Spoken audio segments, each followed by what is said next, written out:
Hello and welcome back to Matt's Automotive Channel. Looks like my wife's 2010 GT500 may have a leak in the right rear tire. There is a nail that is in it, and I wanted to get it back here and on the lift before I went ahead and pulled the nail out to see if it actually punctured all the way through. It probably did. My wife said she heard the nail when it actually punctured the tire, so it probably went all the way through.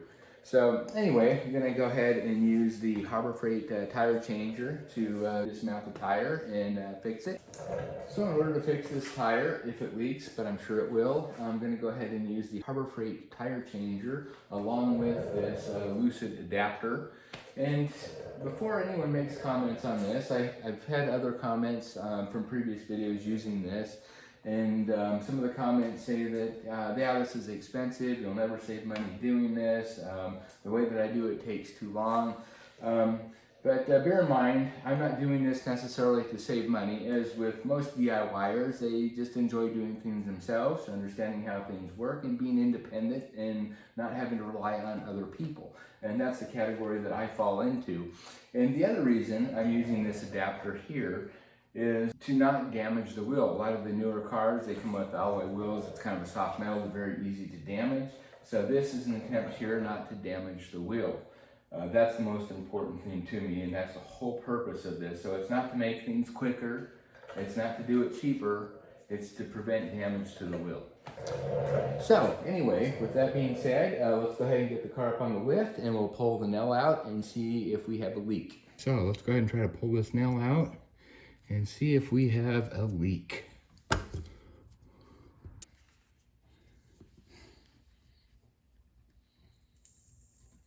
Oh yeah, I hear it. Well, let's pull it out completely.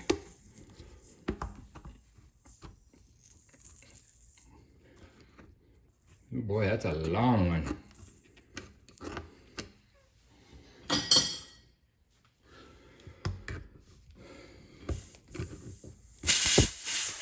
Oh yeah, good sized nail.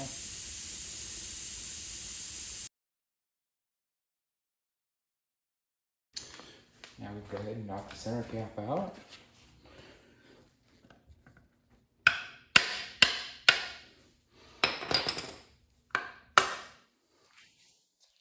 Now I have modified this tire changer so it matches the lug pattern and spacing for my particular wheel.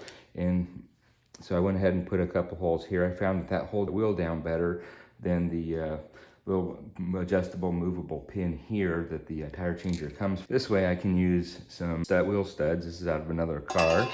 And then I can come up and then use the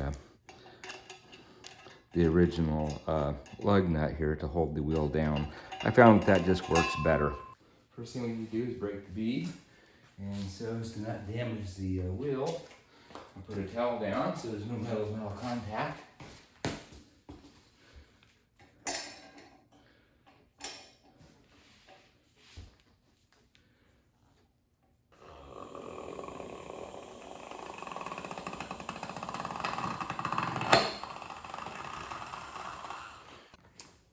Okay, and we'll kind of work our way around the rim here.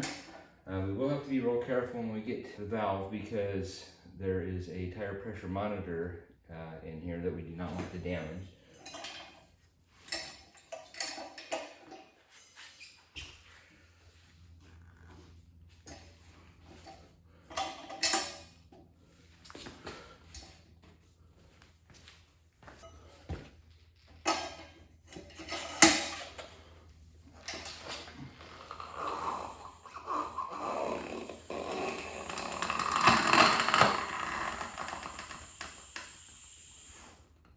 Alright, I'm trying real hard not to damage these rims. So I got these little protectors here that I put around the edge. And the next thing I'm going to do is just go ahead and push the tire in here and remove the TPMS sensor. That way I don't have to worry about it when I'm pulling the tire off the rim. So I got these welding clamps here that work pretty good for this.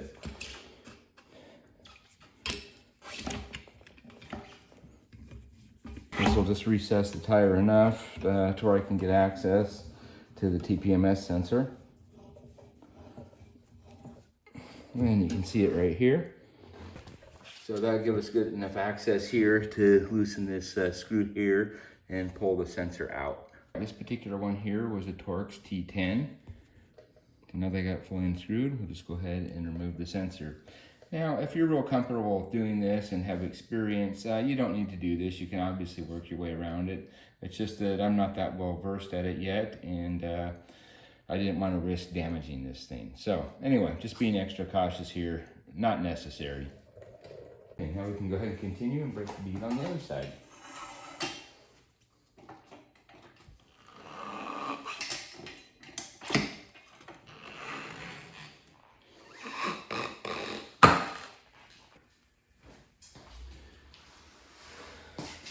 Now we'll go ahead and set down the tire and wheel onto the tire changer. Now I can line up the holes here and then use the wheel stud here to come up from the bottom.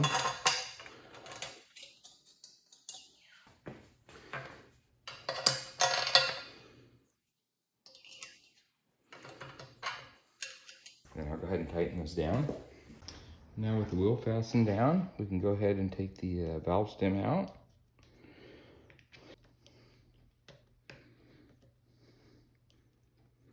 If there was any air in here, this would definitely deplete it, but we had a pretty good hole already in the tire where we pulled the nail out, so there's no air in here now. So let's go ahead and install our Lucid Adapter. And I also did put the centering cone down here. And once we push down the centering cone, then I'll go ahead and fully tighten up these lugs here so we know that we're dead center. And everything will remain on there nice and tight.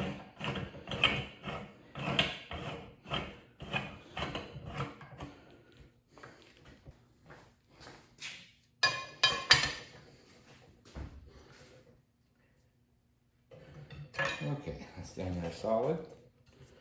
So now we'll go ahead and tighten up our lugs.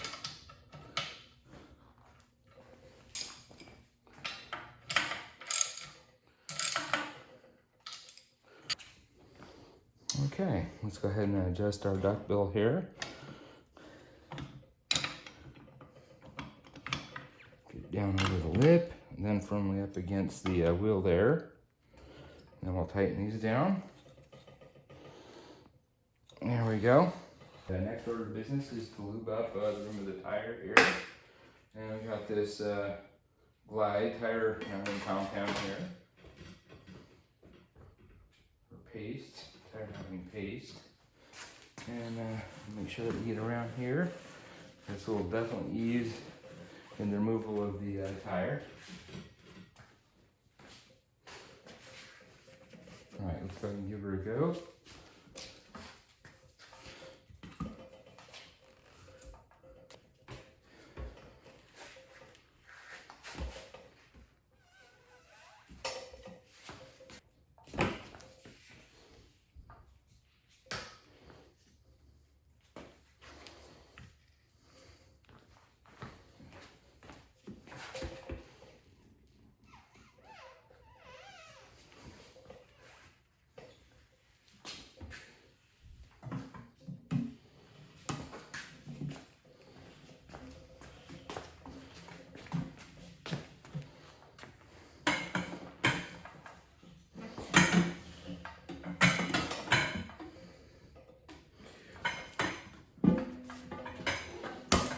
I went ahead and just pulled off the apparatus.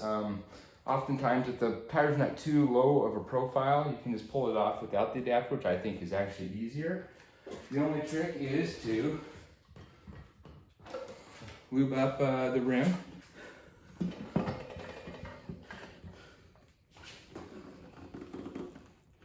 There we go. Just like so.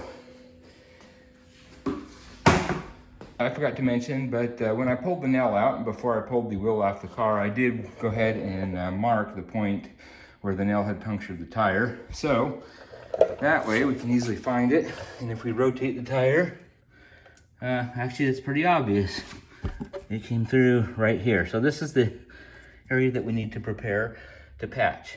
At this time, I'm going to go ahead and remount the TPMS sensor. I always feel putting the tires on, it's easier not to damage it rather than pulling it off. So we'll go ahead and put this back on for now.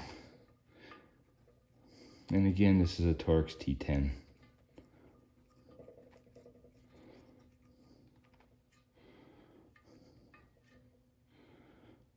And there we go. The patchwork, what we want to do is scuff up around the area here in which the patch is going to be. That will provide a good surface for adhesion. So I got this scuffing tool here.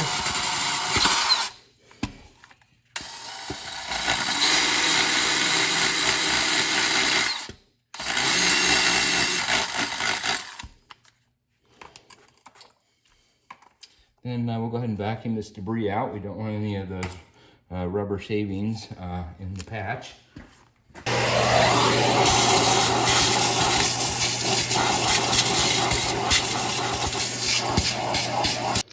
All right, now that we have all the debris vacuumed away, let's go ahead and prep the surface. I'm going to use a little bit of lighter fluid here, but we want to get, any oil off of here so we get nice good adhesion. See, that would not have been good adhesion there.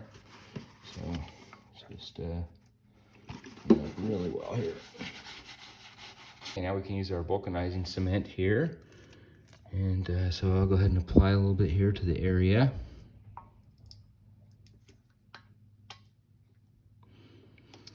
And we'll rub it around, at least out to the diameter of the patch. Okay, and then we'll just allow that to dry, and then we can put our patch on. Now that the vulcanizing cement has had time to dry, we'll go ahead and apply our patch.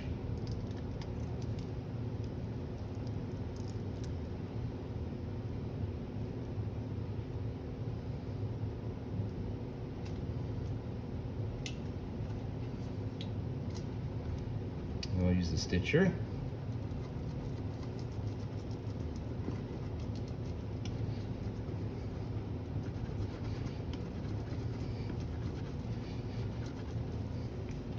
And now we can pull off the top portion of the plastic here.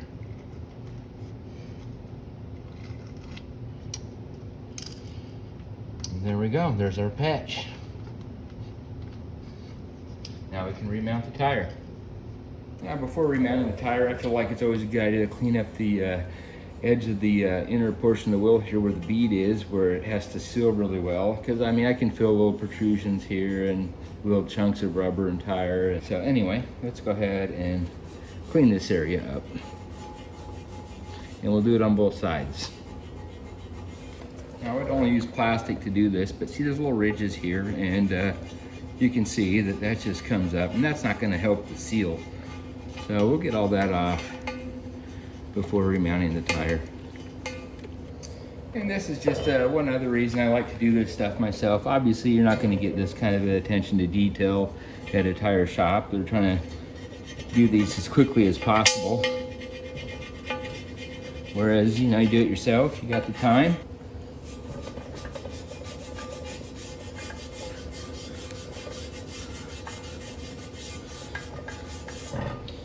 There, I can put my finger across here and not feel any ridges now. So that's definitely going to seal better. Right after a few minutes of effort, looks much better. It's nice and smooth now. So now let's just get all the debris off completely.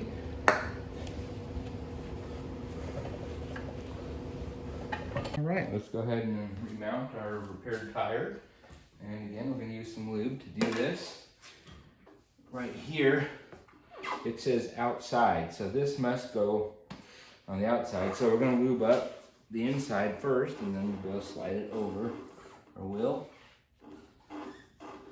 I'm just going to use the same technique to put on that I did to pull it off, at least for the first part, because this pushes on so easy, some not. Now we got the TPMS on there, which is right there. We need to be a little careful of that. There we go. Now I want to lube this up as well.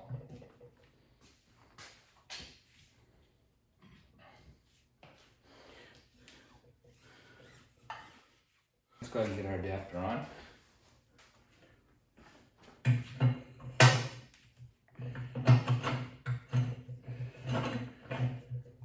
Now, one thing I forgot to mention, if your tire is perfectly balanced and you don't need to rebalance it, when you go ahead and mark your spot where the puncture was, also mark the rim as well.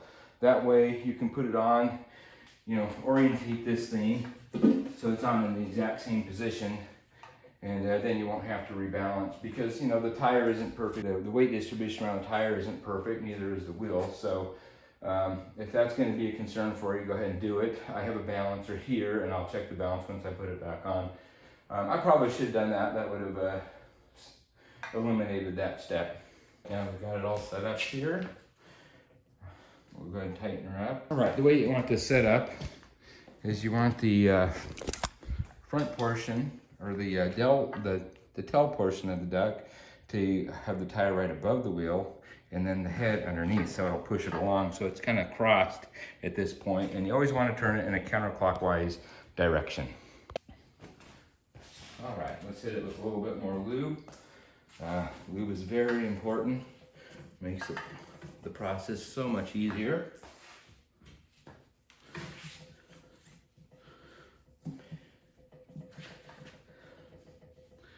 Okay, let's go for it.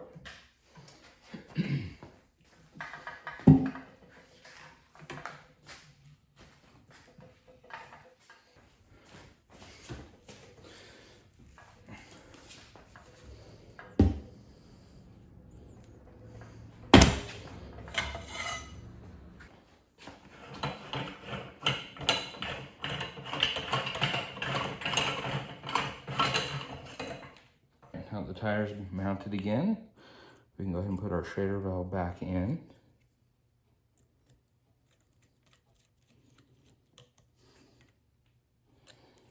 All right, and then we'll go ahead and add air. Let's go ahead and reinflate the tire.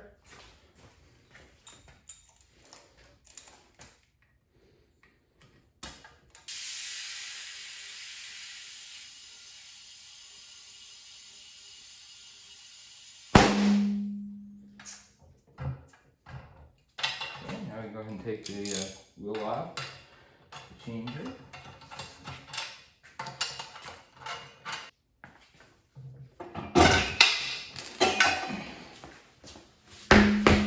Okay, now what we want to do is test for a leak where our patch is. This leak detector, it's just kind of a thick goop that you put over your suspected leak, and if you see bubbles, you know you haven't fixed the leak. And I don't see any, and I don't hear anything. This is a success. So let's get our wheel back on the car.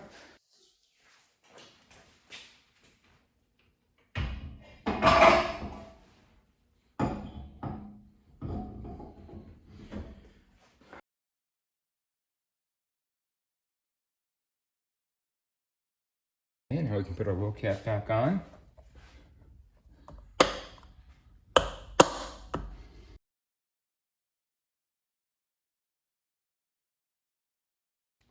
Now remember to torque your wheels down when you're all done.